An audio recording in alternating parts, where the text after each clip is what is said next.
I'm Sayre Fulkerson from Fulkerson Winery. We're on the west side of Seneca Lake. We've been farming here for about 5 generations. My son will be number 6.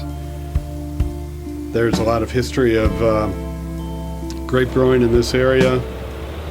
Nearly all the wine we produce is from our own vineyards, which are all within several hundred yards of this building where we do the winemaking.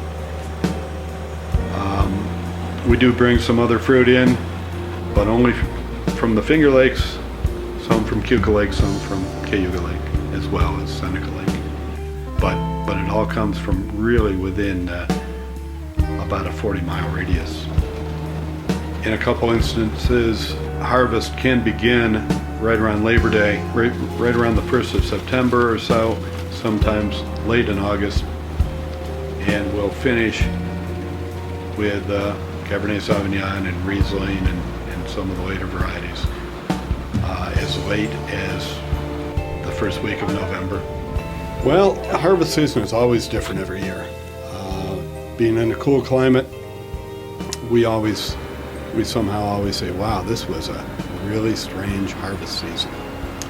And I swear we say that every year because we have so much variability here. Other parts of the world, the hotter climates, say on the West Coast, have much more consistent weather and therefore more consistent production. We started this year out soon after New Year's with some very cold temperatures, several very low temperature incidents which caused damage to the more tender varieties such as Gewürztraminer and Syrah and Pinot Gris, several others that caused a little bit of a havoc. But as the season progressed, some varieties we compensated for by leaving more buds. We had a fairly wet growing season, a fairly cool growing season, which is good for Riesling, but not good for getting grapes ripe. We had higher acids early in the season. We were saved in September by several weeks of warm, dry weather with a lot of sunshine that was very welcome, which enabled the later varieties to ripen really to the point where we had almost ideal numbers.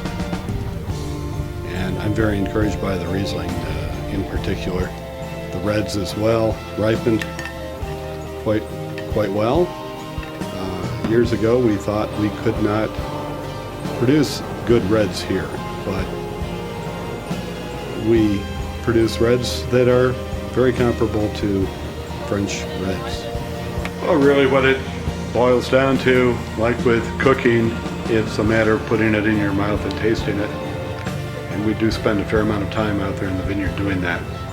Yeah, and it's not always easy to tell what a wine is going to be like when you taste the grape, because your taste, the grape is much higher in sugar than the wine is going to end up being, and the sugar will cover some of the other attributes.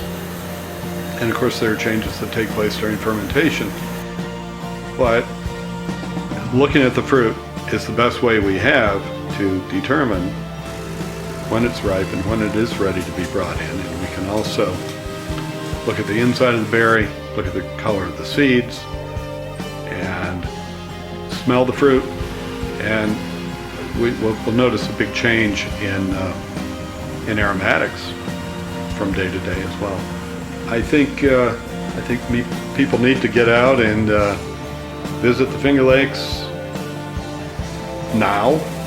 It's a little bit after the tourist season. I think when you come out, as the weather gets cold and there are fewer people about, it gives you more time to talk to the winery owners and tasting room staff, and I think you get a better experience in many ways.